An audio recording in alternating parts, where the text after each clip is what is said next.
Hello student, आज हम लोग को पढ़ना कोवैलेंसी। कोवैलेंसी क्या होता है? तो कोई भी एलिमेंट कितना कोवैलेंट बॉन्ड बनाता है, जितना कोई भी एलिमेंट कोवैलेंट बॉन्ड बनाएगा उस एलिमेंट की कोवैलेंसी उतनी ही होगी।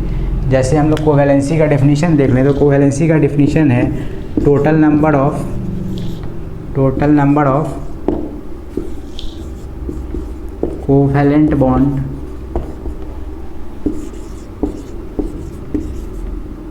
formed by an element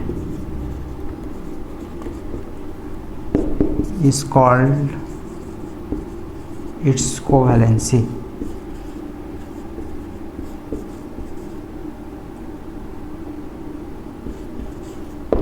ठीक है, जैसे अपने पास H2 था, एक हाइड्रोजन दूसरा हाइड्रोजन, दोनों के बीच कोवैलेंट बॉन्ड था, तो इसने ऐसे एक कोवैलेंट बॉन्ड बनाया तो इसकी कोवैलेंसी 1 होगी। यहाँ तक कोई दिक्कत नहीं थी कोवैलेंसी के लिए, ठीक है। लेकिन जैसे इससे आगे बढ़े तो क्या कहते हैं H2O हुआ, वहाँ भी कोई दिक्कत नहीं हुई। H2O बनाया,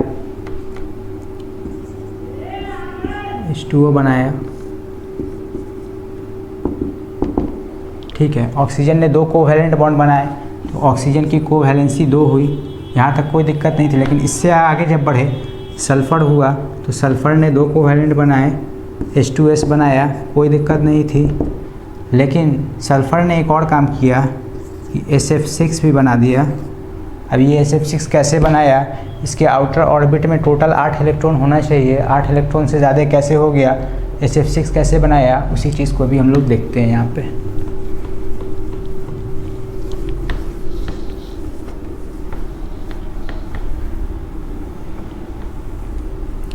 ऑक्सीजन और सल्फ़र में क्या डिफरेंस हुआ?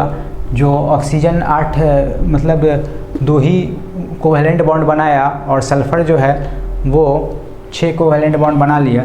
तो हम लोग देखें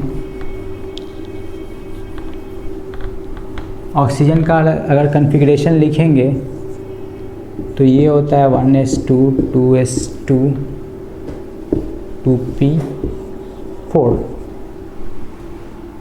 और उसी के साथ सल्फ़र जो है इसका कन्फिग्रेशन होता है 1s2 2s2 2p6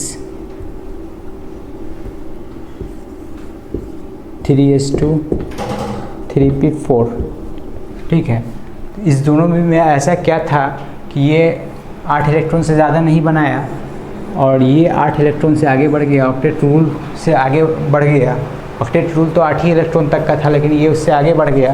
तो ये 8 इलेक्ट्रॉन से आगे कैसे बढ़ा, इस बात को जानने के लिए हम लोग आगे ये जाने कि जैसे ये सब सेकेंड ऑर्बिट में था, ये सेकेंड वैलेंस शेल इसका जो था, ठीक है, और ये थर्ड वैलेंस शेल में है। इसमें 3D भी है, इसमें से 2p4 के बाद तो 3s आता है, 2d नहीं आता है, इसलिए इसके साथ d ऑर्बिटल भी है। d ऑर्बिटल एम्प्टी है इसका, लेकिन d ऑर्बिटल है। तो उसी तरह अगर इसका हम लोग देखेंगे तो वैलेंस शेल का हम लोग इलेक्ट्रॉन लिखें, जैसे हम लोग सल्फ़र का लिखते हैं। सल्फ़र का ग्राउंड स्टेट में इलेक्ट्रॉनिक कन्फिग्रेशन हम लोग देख चुके हैं। तो सल्फ़र का ग्राउंड स्टेट में अगर हम लोग ऐसे लिखें,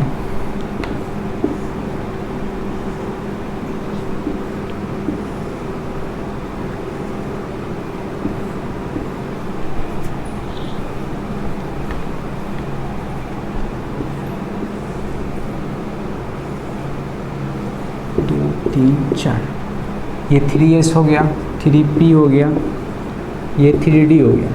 तो ग्राउंड स्टेट में इसका कन्फिग्रेशन अगर हम लोग लिखें तो ये था 3s2 और 3p4।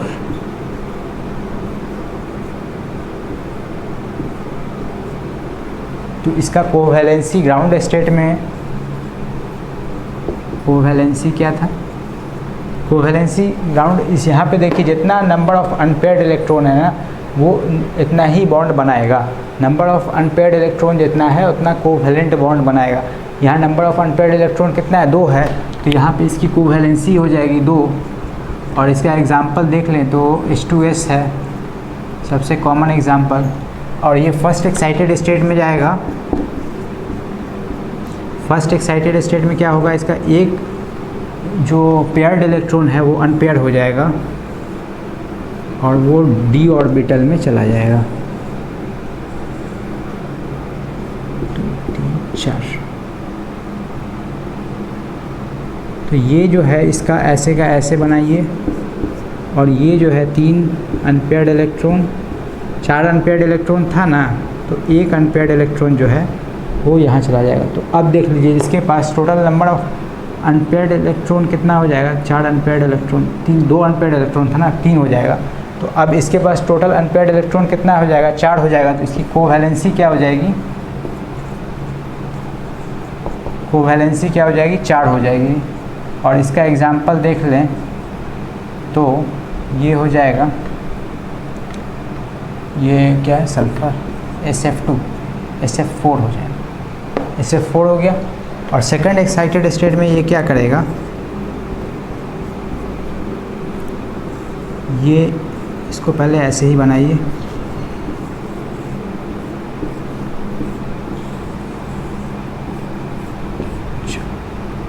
एक इलेक्ट्रॉन इसका यहाँ था, एक यहाँ, एक यहाँ, इसका एक ही इलेक्ट्रॉन जो पेयर्ड है, जो भी third excited second excited state में आके अनपेयर्ड हो जाएगा, मतलब ये इलेक्ट्रॉन भी यहाँ शिफ्ट कर जाएगा और इसके पास total number of unpaired electron कितना बच जाएगा, 6 बच गया ना, 3 2 3 6।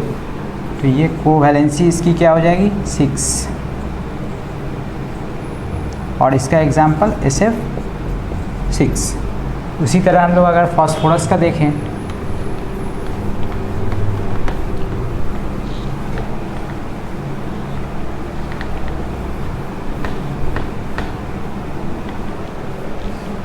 इसी तरह अगर हम लोग फास्फोरस का देखें तो इसका होता है 1s2 2s2 2p 6 3s2 3p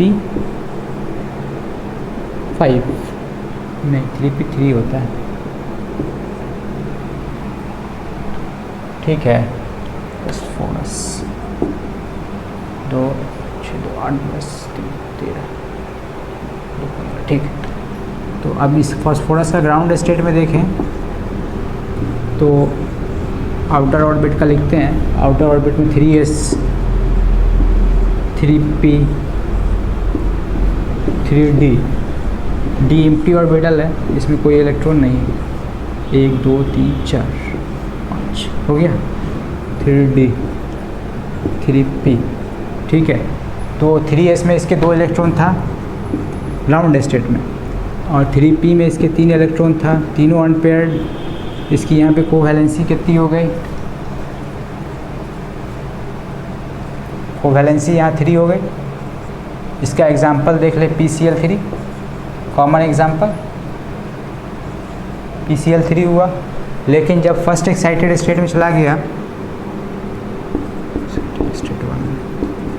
first excited state में क्या करेंगे, इसका जितना मतलब एक्साइटेड स्टेट में जैसे जैसे जाता रहेगा, जितना पेयर्ड इलेक्ट्रॉन है उसको अनपेयर करते रहेंगे। तो फर्स्ट एक्साइटेड स्टेट में क्या करेंगे, इसका एक पेयर्ड इलेक्ट्रॉन को अनपेयर कर देंगे। देखिए अभी यहाँ पे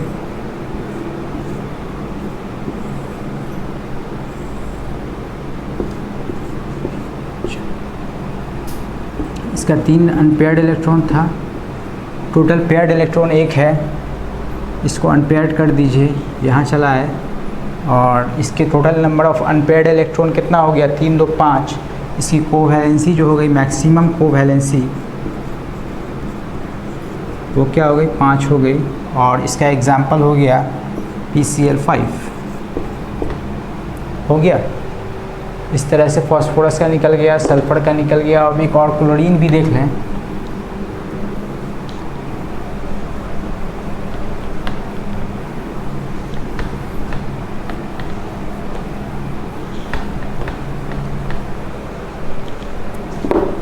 क्लोरीन के अगर हम लोग वैलेंस इलेक्ट्रॉन लिखेंगे तो ये होता है 1s2 2s2 2p6 3s2 3p5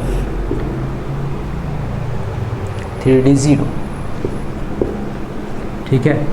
इसका कन्फिग्रेशन अब इसको ग्राउंड स्टेट में अगर लिखेंगे इसका, तो ये हो जाएगा 3s2 3p5 3d0।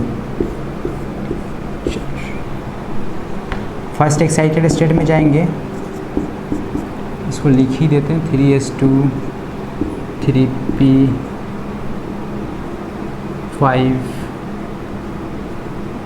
ठीक है ना। उसके बाद जब फर्स्ट एक्साइटेड स्टेट में जाएंगे तो एक पेयर्ड इलेक्ट्रॉन को अनपेयर कर देंगे, बाकी वैसे का वैसे ही रहेगा। तो इसकी कोवैलेंसी यहाँ पे कितनी हो जाएगी, total number of unpaired electron कितना है 1 है, तो इसकी यहाँ पे कोवैलेंसी कितनी हो जाएगी, कोवैलेंसी 1 हो जाएगी। और इसका एग्जांपल HCl है। HCl यहाँ कोवैलेंट बॉन्ड है, not ionic bond. Ionic bond के लिए कोवैलेंसी नहीं होती, वहाँ इलेक्ट्रोवैलेंसी होती है आयोनिक बॉन्ड के लिए, यहाँ कोवैलेंसी है। इसके एक पेयर्ड इलेक्ट्रॉन को अनपेयर कर देंगे और इसको डी ऑर्बिटल में पहुंचा देंगे, इसकी यहाँ पे कोवैलेंसी हो जाएगी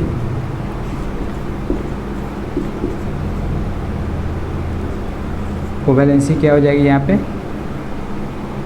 3। और इसका एग्जांपल है HClO3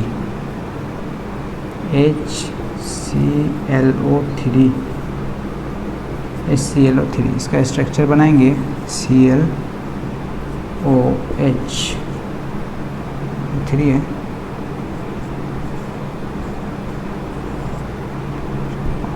कोवैलेंसी 3 नहीं, ClO3 में 5 हो जाएगा। इसका हो जाएगा ClF3, लिख दीजिए ClF3। उसके बाद सेकेंड एक्साइटेड स्टेट में जाएंगे, एक्साइटेड स्टेट सेकेंड में जाएंगे तो इसकी कोवैलेंसी हो जाएगी, देखते रहिएगा। अब इसका ये भी जो है पेयर्ड इलेक्ट्रॉन, इसको भी अनपेयर कर दीजिए,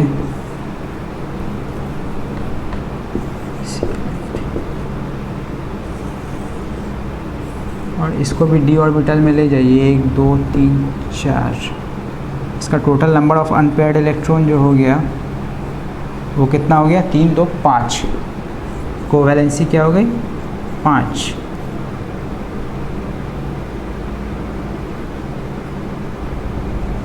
कोवैलेंसी क्या हो गई 5। और इसका एग्जांपल हो गया HClO3। HClO3 इसका स्ट्रक्चर बनाएंगे तो ऐसे होगा OH double bond O। Covalent bond देखिए 2 2 4 1 5 हो गया। उसके बाद एक्साइटेड स्टेट हम लोग अगर थर्ड एक्साइटेड स्टेट में जाएंगे तो ये भी पेयर्ड इलेक्ट्रॉन को अनपेयर कर देंगे,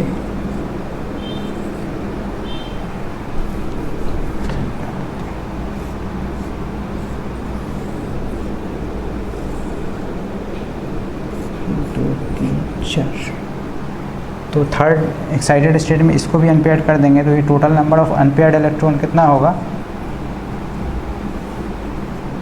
total number of unpaired electron कितना होगा 1 2 3 4 5 6 7। तो ये बनाएगा HClO4। HClO4 इसका स्ट्रक्चर हम बना देते हैं, इसको मिटा दे रहे हैं, ठीक है। यहाँ पे HClO4 का स्ट्रक्चर बना देना है। इसकी कोवैलेंसी यहाँ पे मैक्सिमम 7 हो जाएगी, 7 हो जाएगी। और HClO4 का हम स्ट्रक्चर बना दे रहे हैं, पूछिए कैसे बना।